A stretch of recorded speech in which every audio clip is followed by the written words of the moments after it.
Myanmar থেকে মিজোরাম হয়ে সোজা বাংলায় মায়ানমারের ভোটার। এসআইআর আবহে বাংলায় এবারে মিলল মায়ানমারের ভোটার। রয়েছে মায়ানমারের সচিত্র পরিচয়পত্র। মায়ানমার থেকে সোজা বাংলায় এসে নাম হয়ে গেল কৃষ্ণা দাস এবং স্বামী রাম দাস। কাকদ্বীপ এলাকার বাসিন্দা রাম দাস তার ছেলে এবং ছেলের বউ কৃষ্ণা দাস 2 মাস আগে ভারতে এসেছেন। এর মধ্যে তৈরি করতে দিয়েছেন আধার কার্ডও। তার কাছে রয়েছে মায়ানমারের সচিত্র পরিচয়পত্র। চোখ রাখবো এবারে বিস্তারিত সেই খবরে। আমার স্বামী বুড়াঘাট কেন আসছে তো 10-15 বছর হচ্ছে। বয়স তো বেশি না, 95 না কত? ঠিক আছে, আমরা আসছে 10-15 বছর হচ্ছে। এখন বৌমা আসছে হটগুড়ি, আমাদের তখন প্রথম বলেনি। এখানে আসার পর থেকে এরকম ব্যাপার। না আপনার ছেলে কোথায় থাকতো অ্যাকচুয়ালি বলুন তো? বিয়েটা কোথায় হয়েছে? বিয়েটা ওখানে আমার মায়ানমার দেশে, ওখানে হয়ে গেছে। মায়ানমারে হয়েছে? হ্যাঁ। হয়ে তারপর তো এখান থেকে মেজারামে চলে আসছিল, মেজারাম থেকে এখানে চলে আসছি। আচ্ছা, ওখান থেকে কিভাবে এলো? ওখান থেকে কোনো ভিসা পাসপোর্ট বা কিছুতে না, ও ব্যবসা কি একটা কাজ করছিল বলছিল, কাজ করতে করতে কাজের মাধ্যমে লোক নিয়ে ওখানে কাজ করতে করতে ব্যবসা করতে করতে নিজে নিজে চলে আসছে। এখান থেকে মানে বর্ডার টপকে, তাই তো? বর্ডার ওখানে বর্ডার নেই, সবাই বাজার করতে আসে, বাজার নিয়ে যায়, আসে যা সেরকম করে ঘুরে ওরা। এই এখন যে কি করবেন, এই যে সরকারি যে সুযোগ সুবিধা, সেখান থেকে তো আপনার বৌমা বঞ্চিত হবে। তার কোনো কাগজ নেই না, আধার কার্ডটা করতে দিয়েছে আমার স্বামী। কি করবে হয়ে গেলে কোথায় করতে দিয়েছে? আপনার স্বামী তো নেই বলছেন। আমার স্বামী তো নেই, উনি জমা দিয়েছে বৌমার জন্য, উনি জানে। উনি বলে কার্ডটা ঘোরা হয়ে গেলে কার্ডটা গড়ি দেওয়া না হলে, আর যদি না করলে আমরা কি করতে পারি বলো? এরকম। হ্যাঁ, আপনারা কত বছর এসছে? আমরা এসে 15 বছর হচ্ছে। আচ্ছা, এখানেই থাকেন? হ্যাঁ, এখানে থাকি। ভাড়ায়? ভাড়ায় থাকি, জায়গা নিয়েছি, ঘর করতে পারিনি, ঘর করবো। আচ্ছা, আপনার যে বৌমা কিছুক্ষণ আগে উনি স্বাস্থ্য কেন্দ্রে ছিলেন, গিয়েছিলেন, উনি কতদিন এসছে? উনি এসছে এই তো ওখানে মেজারাম আছে না, মেজারাম থেকে ঢুকে এসছে। মেজারাম থেকে এসছিল, মিজোরাম।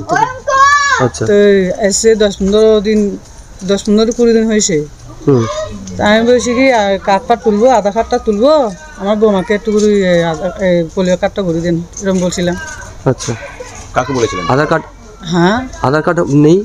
আধার কার্ডটা গড়বো, তুলে দিয়েছি, জমা দিয়েছি। কোথায় জমা দিয়েছি? আমার স্বামী দিয়েছে, কোথায় জানি না, দিয়ে আসছে অন্য জায়গা একটাই দিয়ে আসছে। এখানে? হ্যাঁ, এখানে থাকেন, আধার কার্ড অন্য জায়গায় করতে দিচ্ছেন? কাকে দিয়েছে বলুন? আমার স্বামী দিয়েছে, আমি জানি না সেটা। উনি তো কার্ডটা হয়ে গেলে দিয়ে দেবো বলছিল, এরকম বলছিল। আমার স্বামী নিয়ে আসবে বলছিল, এটাই। আচ্ছা, আমার স্বামী জানে, আমি জানি না কিছু। আপনার স্বামী কোথায়? আমার স্বামী তলাবাড়িতে গেছে, কেরালায়। কেরালায় গেছে? আর আপনার ছেলে? আমার ছেলে তো এদিকে তলারে গেছিল, মানে সেরকম তলারে গেছিল। আপনার বৌমার বাড়ি কোথায়? বাড়ি কোথায় ছিল বাংলাদেশে? বাংলাদেশে তো নীলার ওইদিকে, মন। হ্যাঁ, নীলা। নীলা না, আপনার বৌমা তো বললো বর্মা। দেখি আসুন, আমাকে শুনুন, এদিকে আসুন। হ্যাঁ, আরে মায়ানমার থেকে বাংলাদেশের এদিকে থেকে মেজারাম এসছে, মেজারামের থেকে আসছে। কবে? হ্যাঁ, এই কয়েকদিন আগে। হ্যাঁ, কয়েকদিন আগে। তারপরে এসে আপনি আধার কার্ড করতে দিচ্ছেন? তারপর উনি তো এর বাবা, আমার স্বামী করতে দিয়েছিল, আমি জানি না সেটা। উনি করতে দিয়েছে, উনি বলে কার্ড বলে ওনাকে দেবে। তো এই যে এখন আপনার বৌমা তো প্রেগনেন্ট। হ্যাঁ, এবার কি হবে? আপনি তো স্বাস্থ্যকেন্দ্রে গেলেন, কি বললো কি ওরা বলছিল বলে এখন গড়ি দেবো না এরকম করছিল। তা আমি ঠিক আছে, কার্ডটা গড়ি হয়ে যাক, হয়ে গেলে কার্ডটা গড়ি দেবে, এরকম বলছিলাম। হ্যাঁ। কোথা থেকে এসছে জানেন? হ্যাঁ, কোথা থেকে এসছে জানেন? বাংলাদেশের থেকে এসছে। বাংলাদেশ থেকে? হ্যাঁ। যে আই কার্ডটা দেখা যেত তো মায়ানমারের। আই কার্ড আমার এখানে বাইরে। হ্যাঁ, কি মানে দিদিমণিটা কি বলছে? কিছু বলি না, গড়ে দিছে। হ্যাঁ, গড়ে দিছে। আপনার এই কার্ড হয়েছে? হয়েছে, কাজ করে দিব বলে হলো, হন ইঞ্জেকশন মারলাম, গড়ে দিছে স্যার। আচ্ছা, ভ্যাকসিন দিয়েছে? আচ্ছা, এখানে কোথায় থাকেন আপনি? হ্যাঁ, কোথায় থাকেন আপনি? আগে এখানে কোথায় থাকে? গণেশপুর। আচ্ছা, কি নাম আপনার? কৃষ্ণা দাস। আচ্ছা, কবে এসেছেন আপনি? কবে আছে বা 2 মাস হোক, 2 মাস আগে এসছে। আপনার আধার কার্ড আছে? আধার কার্ড তুলে দিলাম, আমি নতুন আইলাম বাংলাদেশ থেকে এলাম। আর কে এসছে? আর আমার বর। কিভাবে এলেন? কিভাবে আমার এখানে শান্তি না লাগে, এখানে আইলাম। এখানে আমার শ্বশুর আছে, কাকা শ্বশুর সঙ্গে আম খরচ, এখানে সুবিধা নেই। কোথায় থাকতেন বাংলাদেশে? বাংলাদেশ মানে বর্মা, এখানে বর্মা। হ্যাঁ, বর্মা। বাংলাদেশে বর্মা থাকতেন। হঠাৎ চলে এলেন কেন? হ্যাঁ, চলে এলেন কেন? না আমার তো এখানে থাকতেও মরানো হয়, শান্তি না লাগে এখানে। আমার দেশ ইন্ডিয়ার দেশে চলছে। কে কে এসছেন আপনারা? আমার তিসামি আসছে এখানে আজকে কি সাব সেন্টারে এসেছিলেন? হ্যাঁ, সাব সেন্টারে এসেছিলেন আপনি? না আমি এখানে হতে না জানি। আচ্ছা, পুলিন দাস কে হয় আপনার? আমার স্বামী হয়। আচ্ছা, আপনারা ঘর ভাড়ায় দেন? হ্যাঁ, এই 3টায় ভাড়ায় আছে। 3টে ভাড়ায় আছে? আচ্ছা, জায়গা আছে পরেই ভাড়া দিচ্ছি। আচ্ছা, এই যে 3 জন যে আছে, এদের মধ্যে নতুন কেউ এসছে সদ্য বাংলাদেশ থেকে, জানেন? না, নতুন এসেছিল, ও তো ওইখান থেকে আমরা তাড়া দিয়েছি। নতুন এসেছিল আমাদের। কেন, এখন তো আছেন তো? হ্যাঁ, এখন তো দেখলাম উনি ওখানে। হ্যাঁ, ওখানে ওনার ওই যে যিনি দাঁড়িয়েছিল ওনার বৌমা। হ্যাঁ, তাহলে ও ভাত খেতে এসছে, মনে নিমন্ত্রণ করেছে, খেতে এসছে। কোথায় থাকে? কোথায় হ্যাঁ, থাকে? কোথায়? ওই পাড়াতে থাকে। আমরা বলে আমাদের কাকুলি বলেছে, বলে তোমাদের বাড়ি একটা ওখানে ভাড়াটি এসছে, ওকে তাড়াই দাও, তোমাদের সমস্যা হবে। বাবা, আমরা তাড়া দিয়েছি। আমাদের সমস্যা হবে কেন? আমরা তাড়া দিচ্ছি। কেন সমস্যা হবে কেন? আপনারা কে থাকছে না থাকছে, আপনারা কাছে কোনো নথি রাখেন না? না। তাহলে আপনারা কিভাবে থাকতে দিচ্ছেন? না, এসছে ওর বড় কেরালা চলে গেছে।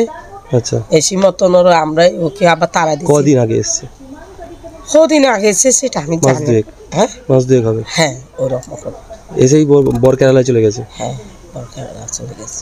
আচ্ছা, এখন তো আপনার বাড়িতেই আছে দেখলাম। হ্যাঁ, আমাদের বাড়িতে আছে, মনে কাট করতে গেছে। এখানেই থাকেন বলছেন তো? না, এখানে থাকে না। না, আমরা ওকে তাড়া দিছি। বাবা, আমাদের কাকুলি আছে না, এই যে আমাদের থাকে। এরকম আপনার পাড়ায় আর কারা এসছে?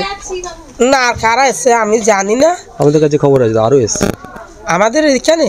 এই পাড়ায়, আপনার পাড়ায়? না, আমি দেখিনি। আমি ওদিকে যাইও না, আমি বাজারও যাই না, ঘাটও যাই না, আমি কারোর সঙ্গে কথা বলি না। আমি বাড়িতে টিভি দেখি বসে থাকি। আমি শুধু ঘর ভাড়ায় দিচ্ছেন, নির্দিষ্ট ডকুমেন্টস বা কিছু রাখছেন কি? হ্যাঁ, ডকুমেন্ট। আপনি জানেন কি ওনার বৌমা এ থেকে এসছে? হ্যাঁ, মায়ানমার থেকে এসছে। ওর বৌমা বর্মা থেকে। বর্মা থেকে এসছে, এটা জানেন? হ্যাঁ, বর্মা থেকে এসছে। আচ্ছা, ও বৌমা বর্মা থেকে এসছে। ও এখন একটা সমস্যায় পড়েছে, দেখেছেন কি? হ্যাঁ, সাব সেন্টারে গিয়ে একটা পরিষেবা পাচ্ছে না। হ্যাঁ, আমরা তো বলছি তো, সাব সেন্টারের মধ্যে বলে দিয়েছে, বলে দেখো বৌদি ওকে তাড়াই দাও। আমরা সঙ্গে তাড়া দিচ্ছি। নিমন্ত্রণ করেছে, পোয়াতিতেও নিমন্ত্রণ করেছে, তাই তাড়া দিয়ে। আধার কার্ড তৈরি হচ্ছে, এটা প্রশাসনকে বহুবার আমরা বলেছি যে কিভাবে আধার কার্ড এরা পেয়ে যাচ্ছে, সেটা তো দেখতে হবে প্রশাসনকে। আর কিভাবে আমরা শুনছি কিভাবে ভাড়া নিয়ে থাকছে, আসছে। ভাড়াতে থাকতে গেলে তো আইডেন্টি প্রুফ দরকার, বিশেষত আধার কার্ড দরকার বা ভোটার কার্ড দরকার। কিভাবে তারাও ভাড়াটি মালিকরা কিভাবে তাদেরকে রাখার ব্যবস্থা করে দিচ্ছে? যেটা পেলাম সদ্য কৃষ্ণা দাস, তার কাছে যে কাগজ দেখলাম সেটা মায়ানমারের। কি বলবেন? ভারতে থাকছে, মায়ানমারের কাগজ 2 মাস আগে এসছে। এটা প্রশাসনের গাফিলতি আছে। কিভাবে এই বাইরের কাগজ নিয়ে ঢুকে পড়ছে বা কিভাবে ঢুকছে বর্ডারের। আবার বলছে আধার কার্ড করতে দিয়েছে। প্রশাসনের গাফিলতি না থাকলে এইভাবে আধার কার্ড হয়ে যায় নাকি? তাহলে বর্ডার সুরক্ষিত? বর্ডার সুরক্ষিত নয়, বর্ডার থেকেই তো পাস হচ্ছে। এটাই। আরো ভালো খবর দেখতে সাবস্ক্রাইব করুন বাংলা হান্টের ইউটিউব চ্যানেল। বাংলা হান্টের আরো খবর দেখতে নজর রাখুন। বাংলা খবর মানেই বাংলা হান্ট।